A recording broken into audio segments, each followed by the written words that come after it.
Welcome back to my channel. നമ്മുടെ പുതിയൊരു വീഡിയോയിലേക്ക് എല്ലാവർക്കും സ്വാഗതം. ഞാൻ ഇന്ന് നിൽക്കുന്നത് വള്ളവിള എന്ന് പറഞ്ഞൊരു സ്ഥലത്താണ്. ഞാനിപ്പോൾ ഈ നിൽക്കുന്ന ഈ സ്ഥലം കാണുമ്പോൾ നിങ്ങൾ വിചാരിക്കും ഞാനിത് എവിടെയാണ് നിൽക്കണത്. ഇത് വള്ളവിള എന്ന് പറഞ്ഞ സ്ഥലത്തുള്ള ഒരു ഫുട്ബോൾ ടർഫാണ്. അപ്പോൾ ആ ഒരു ടർഫിലാണ് ഞാനിപ്പോൾ നിൽക്കുന്നത്.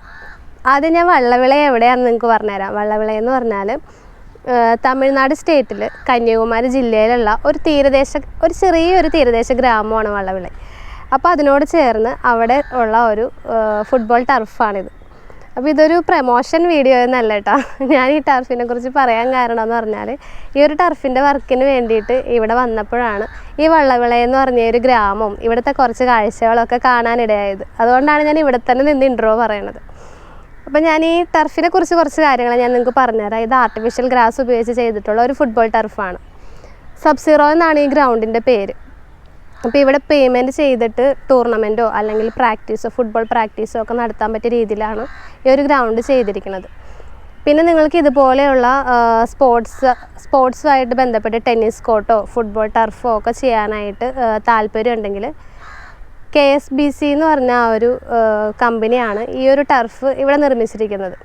അപ്പോൾ അങ്ങനെയൊക്കെ ചെയ്യാൻ ആഗ്രഹമുള്ള ആൾക്കാർ, നിങ്ങളിപ്പോൾ ഈ വീഡിയോ കാണുന്ന ആർക്കെങ്കിലുമൊക്കെ ഇപ്പോൾ ഇത് കാണുമ്പോൾ തോന്നും ഇതുപോലെ ഒരു ടർഫ് ചെയ്താലോ അല്ലെങ്കിൽ ടെന്നീസ് കോർട്ട് ചെയ്താലോ എന്നൊക്കെ തോന്നും. അപ്പോൾ ഇതിന് ബന്ധപ്പെടേണ്ട ഒരു നമ്പറും കാര്യങ്ങളൊക്കെ ഞാൻ എൻ്റെ വീഡിയോൻ്റെ താഴെ ഡിസ്ക്രിപ്ഷൻ ബോക്സിൽ കൊടുക്കുന്നുണ്ട്. അപ്പോൾ നിങ്ങൾക്ക് വേണം എന്നുള്ള ആൾക്കാർക്ക് ജസ്റ്റ് ആ നമ്പർ ഒന്ന് നോട്ട് ചെയ്ത് വെച്ചേക്കാം. അപ്പോൾ നമുക്കിനി ഇവിടെ ഈ ഒരു ടർഫിനോട് ചേർന്ന് തന്നെയാണ് ഇവിടുത്തെ ഒരു ബീച്ചും പിന്നെ കുറേ കാഴ്ചകളൊക്കെ ഉള്ളത്. അപ്പോൾ അതൊക്കെയാണ് നമുക്ക് മെയിനായിട്ട് കാണേണ്ടത്. അപ്പോൾ നമുക്ക് അവിടുത്തെ കുറച്ച് കാഴ്ചകളും വിശേഷങ്ങളും ഒക്കെ കണ്ടിട്ട് വരാം.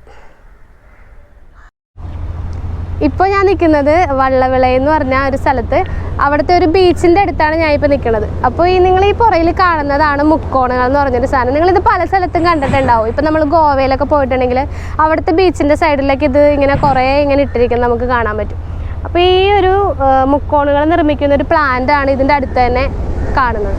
ഇപ്പോൾ അവർ നിർമ്മിച്ചിട്ടുള്ള മുക്കോണുകൾ ക്രെയിൻ ഉപയോഗിച്ചിട്ട് പല സ്ഥലങ്ങളിലേക്കും കൊണ്ടുപോയി മാറ്റിയിടുന്നൊരു കാഴ്ചയാണ് ഇപ്പോൾ ഇവിടെ ഈ കാണുന്നത്. അപ്പോൾ ഒരുപാട് മുക്കോണുകൾ ഇവിടെ ഇട്ടിട്ടുണ്ട്. കുറേ കടലിനോട് ചേർത്ത് കടലിൻ്റെ അരികിലൊക്കെ ഇട്ടിട്ടുണ്ട്. ഇതിപ്പോൾ നിർമ്മിക്കുന്ന ഒരു പ്ലാന്റ് ഇതിൻ്റെ അടുത്തുള്ളത് കൊണ്ടാണ് ഇതിൻ്റെ അരികിൽ ഈ പരിസരത്തൊക്കെ ഈ മുക്കോണുകൾ നമ്മൾ കാണുന്നത്. അപ്പോൾ നമുക്ക് കുറച്ചങ്ങ് പോയിട്ട് ഇവിടുത്തെ ആ ഒരു ഇത് നിർമ്മിക്കുന്ന ഒരു പ്ലാന്റും അതിൻ്റെ കുറച്ച് കാഴ്ചകളൊക്കെ കണ്ടിട്ട് വരാം. പിന്നെ ഇവരിപ്പോൾ അവിടെ ഒരു ഇത് ക്രെയിൻ ഉപയോഗിച്ച് ഇടുന്ന ഒരു ഇത് നടന്നുകൊണ്ടിരിക്കുന്നതാണ്. അതിൻ്റെയും കുറച്ച് കാഴ്ചകളൊക്കെ നമുക്ക് കണ്ടിട്ട് വരാം. ബാ.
ഞാനിപ്പോൾ നിൽക്കുന്ന ഈ വള്ളവിള എന്ന് പറഞ്ഞ ഒരു ബീച്ചിൻ്റെ ഒരു സൈഡിലാണ്. അപ്പോൾ അവിടെയാണ് നമ്മളിപ്പോൾ ഈ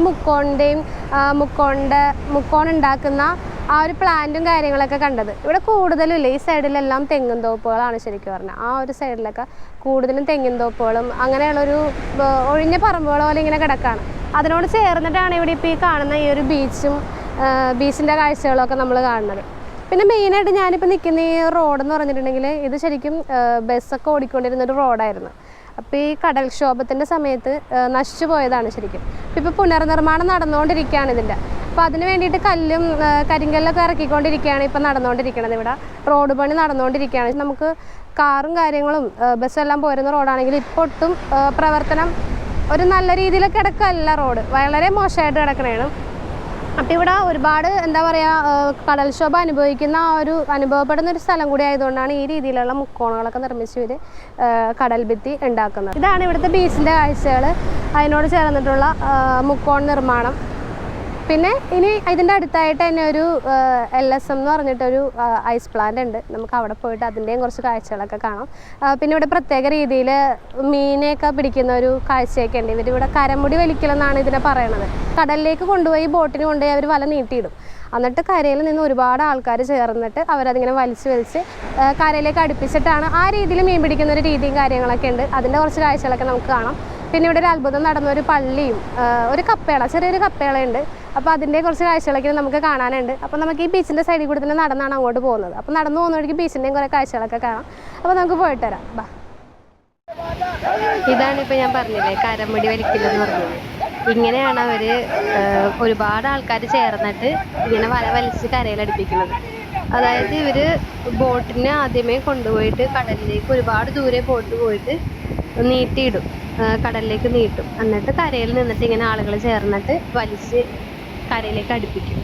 എന്നിട്ടാണ് അവർ മീനുകൾ എടുക്കുന്നത്.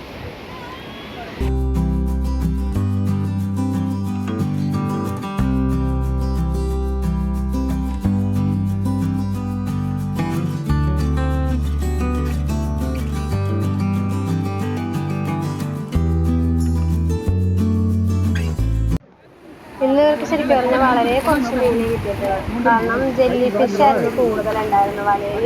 ഒരുപാട് ജെല്ലി ഫിഷ് കുടുങ്ങിയിട്ടുണ്ടായിരുന്നു. ആ ദൂരെ കിടക്കണുണ്ടോ, അതെല്ലാം അവർ വലയിലിട്ട് മാറ്റി. മീനുകൾ വളരെ കുറവായിരുന്നു.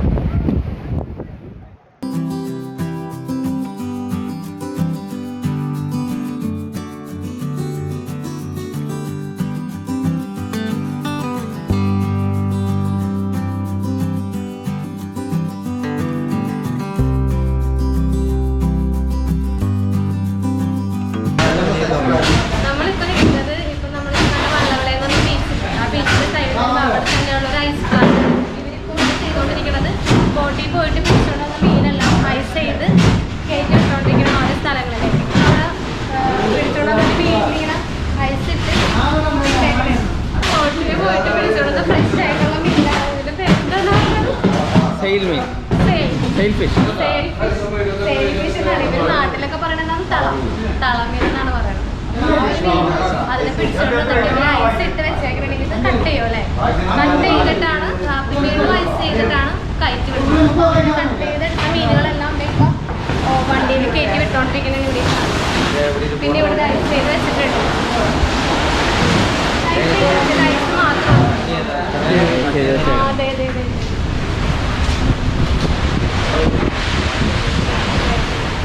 ഇതെവിടെ ഐസ് ചെയ്ത് വെച്ചേക്കുന്നത്? ഇവിടെ കൂന്തലൊക്കെ ഉണ്ട്. ചിലതൊക്കെ കട്ട് ചെയ്ത് ഇവർ ഐസ് ചെയ്ത് വെച്ചിട്ടുണ്ട്. ചില മീനുകൾ അങ്ങനെ തന്നെ ഐസ് ചെയ്ത് വെച്ചിട്ടുണ്ട്. പല പല തരത്തിലുള്ള മീനുകൾ ഐസ് ചെയ്ത് വെച്ചേക്കണേ കാണും. ഇതിലിപ്പോൾ കൂന്തലുണ്ട്, അങ്ങനെ പല പല തരത്തിലുള്ള മീനുകളുണ്ട്. ഇതേ ക്ലാപ്പി, ഇതിപ്പോൾ ക്ലാപ്പി എന്ന് പറഞ്ഞൊരു മീനാണ്. അതിനാണ് ഐസ് ചെയ്ത് വെച്ചേക്കുന്നത്.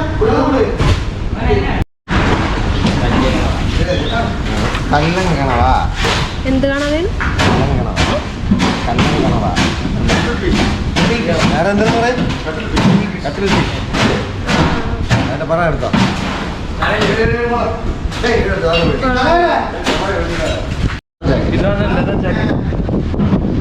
തമിഴിലെ ക്ലാത്തിന്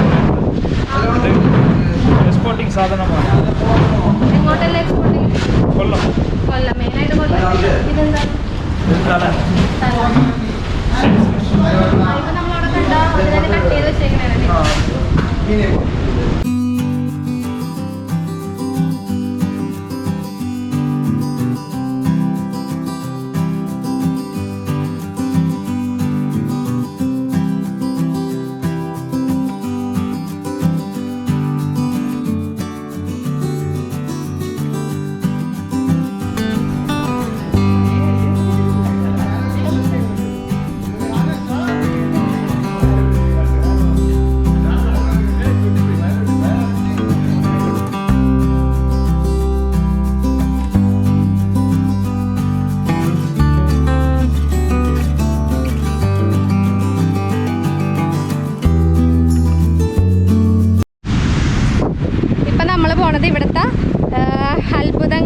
അതായത് ഇവിടെ ഒരുപാട് അത്ഭുതങ്ങൾ നടന്നിട്ടുള്ള ഒരു കപ്പേള കാണാനായിട്ടാണ്.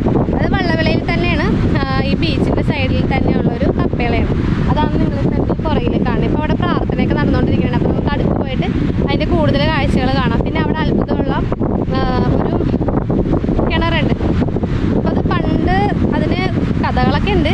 അപ്പോൾ ആ കഥകളും കാര്യങ്ങളൊക്കെ നമുക്ക് അവിടെ ചെന്നിട്ട് കാണാം. അപ്പോൾ ഇപ്പോൾ അത് അവർ നല്ലതായിട്ടൊക്കെ ഭംഗിയായിട്ട് കിണറൊക്കെ നല്ല രീതിയിലൊക്കെ ആക്കിയെടുക്കുന്നത്. നേരത്തെ അതൊരു പൊട്ടക്കിണറായിരുന്നു. അപ്പോൾ അതിൽ നിന്ന് എന്തൊരു അത്ഭുതങ്ങളൊക്കെ നടന്നതിന് ശേഷമാണ് ഈ കപ്പകൾ ഇത്രയധികം പ്രശസ്തമായത്. അപ്പോൾ നമുക്ക് അതിൻ്റെ കാര്യങ്ങൾ എന്തൊക്കെയാണെന്ന് അവിടെ ചെന്നിട്ട് നോക്കിയിട്ട് വരാം.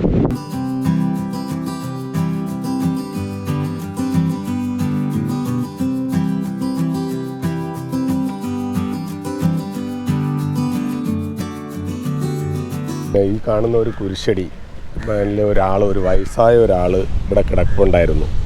ആ ആൾ എന്താന്ന് വെച്ച് കഴിഞ്ഞാൽ നല്ല എണീക്കാൻ വയ്യാത്ത ഒരു പ്രായം ചെന്ന ഒരാളായിരുന്നു. ആ പാർട്ടി ഒരു സ്വരം കേട്ടു. ഇത് എന്താ പറഞ്ഞെന്നറിയത്തില്ല. ഒരു സ്വരം കേട്ടു, എണീറ്റ് പോയി ഈ ആര്യവേപ്പിന്ന് 3 ഇലയും ഇതോ ആ കിണറ്റിന്ന് ഒരു ഗ്ലാസ് വെള്ളം എടുത്ത് കുടിക്കുമെന്ന് പറഞ്ഞു. ആദ്യത്തെ സ്വരം കേട്ടു, പുള്ളി മൈൻഡ് ചെയ്തില്ല, കിടന്നു. വീണ്ടും രണ്ടാമതൊരു സ്വരം കേട്ടു, നിന്നോടാ പറഞ്ഞത് എണീറ്റ് പോയി ഈ ആര്യവേപ്പെന്ന് 3 ഇലയും ആ കിണറ്റിൽ നിന്ന് വെള്ളവും കോരി കുടിക്ക്, നിൻ്റെ അസുഖം സുഖം പ്രാപിക്കുമെന്ന്. അങ്ങനത്തെ ഒരു അത്ഭുതം നടന്ന ഒരു കുരിശടിയാണിത്. അന്തോണീസ് പുണ്യാളൻ എന്നാണ് അതിൻ്റെ പേര്, ഈ കുരിശടിയുടെ പേര്. പുള്ളി സുഖം പ്രാപിച്ച് അതോടെ എണീറ്റ് പുള്ളി തീരെ എണീക്കാതെ കിടന്നത് വേറെ ഒന്നുമല്ല, ഈ കിണർ ഈ അത്ഭുതം നടക്കുന്നതിന് മുമ്പ് വെറും പൊട്ട കിണറായിട്ട് കിടന്നതാണ്. ചവറ് കുപ്പ ഏതാണ്ട് പൊട്ട കിണറായിട്ട് കിടന്നത്. പുള്ളി രണ്ടാമത്തെ സ്വരം കേട്ട് എണീറ്റ് വന്ന് നോക്കുമ്പം കാണാം കിണർ പൊങ്ങി മറിഞ്ഞ് വെള്ളം തുളുമ്പി പോകുന്നുണ്ടായിരുന്നു. ഇപ്പോൾ ആ കിണറ്റിൽ പോയി നോക്കിക്കഴിഞ്ഞാൽ വെള്ളം താഴ്ന്നു കിടക്കുന്നു. കാരണം കടൽക്ഷോഭ അടുത്ത് വന്നതുകൊണ്ട് വെള്ളം താഴ്ന്നു കിടക്കുന്നു. ഈ ആര്യവേപ്പ് അപ്പോഴിതിനേക്കാളും നല്ല അടിപൊളിയായിട്ട് തീർത്ത് കമ്പൊക്കെ ഉണ്ടായിരുന്നു. നല്ല രീതിയിലാണ് നിന്നത്. ഇപ്പോൾ അത് ആൾക്കാർ പറിച്ച് ആൾക്കാർ നുള്ളിക്കൊണ്ട് പോയി ഈ കോലത്തിലായി ആര്യവേപ്പ്. കിണറാണെങ്കിൽ ഇപ്പോൾ ഒരു പകുതി വെള്ളം അങ്ങാണ്ടേ ഉള്ളെന്ന് തോന്നുന്നു. അപ്പോൾ നമുക്ക് അവിടുത്തെ ആ കിണറിൻ്റെ കുറച്ച് കാഴ്ചകളൊക്കെ കണ്ടിട്ട് ഒരു അത്ഭുതം നടന്ന ആ വെള്ളം കുടിച്ച ആ കിണറ്റിൽ നിന്ന് നമുക്കും കുറച്ച് വെള്ളം പോയി കുടിച്ചിട്ട് വരാം.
മറന്നുപോയ വേറൊരു കാര്യമുണ്ട് കേട്ടോ. അതായത് ഈ ഒരു സ്ഥലം, ഈ വള്ളവിള എന്ന് പറഞ്ഞ സ്ഥലം എന്ന് പറഞ്ഞിട്ടുണ്ടെങ്കിൽ നമ്മുടെ കേരളത്തിൻ്റെയും തമിഴ്നാടിൻ്റെയും ബോർഡറിലുള്ള ഒരു തീരദേശ ഗ്രാമമാണ്. അതായത് കന്യാകുമാരി ജില്ലയിലാണ്. അപ്പോൾ അതുകൊണ്ട് തന്നെ നമ്മളുടെ തിരുവനന്തപുരം ജില്ലയോട് ചേർന്ന് കിടക്കുന്ന ഒരു ഗ്രാമമാണിത് ശരിക്കും. ഇവിടെ മലയാളികളുണ്ട്, തമിഴായിട്ടുള്ള ആൾക്കാരും താമസിക്കുന്നുണ്ട്. അപ്പോൾ അങ്ങനെ രണ്ടാളുകളും ഇടകലർന്ന് താമസിക്കുന്ന ഒരു ഗ്രാമം കൂടിയാണിത്. അപ്പോൾ കന്യാകുമാരി എന്ന് പറഞ്ഞാൽ നമുക്കറിയാം നേരത്തെ കേരളത്തിൻ്റെ ഭാഗം തന്നെയായിരുന്നു. അപ്പോൾ അതുകൊണ്ട് തന്നെ ഇവിടുത്തെ ഈ ഒരു ഭാഗത്ത് തമിഴ്നാടാണെന്ന് പറയുമെങ്കിൽ പോലും മലയാളികളുണ്ട്. ഇപ്പോൾ എന്താ പറയുക, ഒരു കടകളിലൊക്കെ നമ്മൾ ചെന്നാലും കൂടുതലും മലയാളികളുടെ കടകളൊക്കെ തന്നെ ആയിരിക്കും ഉള്ളത്. പിന്നെ എന്നാലും തമിഴായിട്ടുള്ള ആൾക്കാരും താമസിക്കുന്നുണ്ട്. അപ്പോൾ ആ ഒരു പ്രത്യേകത കൂടി ഈ ഒരു സ്ഥലത്തിനുണ്ട്. പിന്നെ ഇപ്പം നമ്മൾ ഇന്ന് കണ്ടത് ഇവിടുത്തെ കുറേ മനോഹരമായിട്ടുള്ള ബീച്ചിൻ്റെ കാഴ്ചകൾ കണ്ട്, മുക്കോൺ ഉണ്ടാക്കുന്ന ഫാക്ടറി, പിന്നെ ഒരു LSM എന്ന് പറഞ്ഞിട്ടുള്ള ഒരു ഐസ് പ്ലാന്റ്, അവിടുത്തെ കുറച്ച് കാഴ്ചകളൊക്കെ കണ്ട്, പിന്നെ ഈ ഒരു കപ്പേളയും അവിടുത്തെ കാഴ്ചകളൊക്കെ കണ്ട്. അപ്പോൾ ഇന്നത്തെ ഈ ഒരു ചെറിയൊരു ഗ്രാമത്തിലെ കാഴ്ചകളായിരുന്നു. ഒരു തീരദേശ ഗ്രാമവും അതിനോട് ചേർന്നിട്ടുള്ള കുറച്ച് കാഴ്ചകളാണ് നമ്മളിന്ന് കണ്ടത്. അപ്പോൾ ഇവിടുത്തെ കാഴ്ചകളും ഇവിടുത്തെ ഈ വിശേഷവും എല്ലാം നിങ്ങൾക്ക് ഇഷ്ടപ്പെട്ടെന്ന് വിചാരിക്കുന്നു. ഇഷ്ടപ്പെട്ടിട്ടുണ്ടെങ്കിൽ വീഡിയോ ലൈക്ക് ചെയ്യുക, ഷെയർ ചെയ്യുക, സബ്സ്ക്രൈബ് ചെയ്യുക. മറ്റൊരു യാത്രയും അതിൻ്റെ വിശേഷങ്ങളൊക്കെ ആയിട്ട് നമുക്ക് വീണ്ടും കാണാം.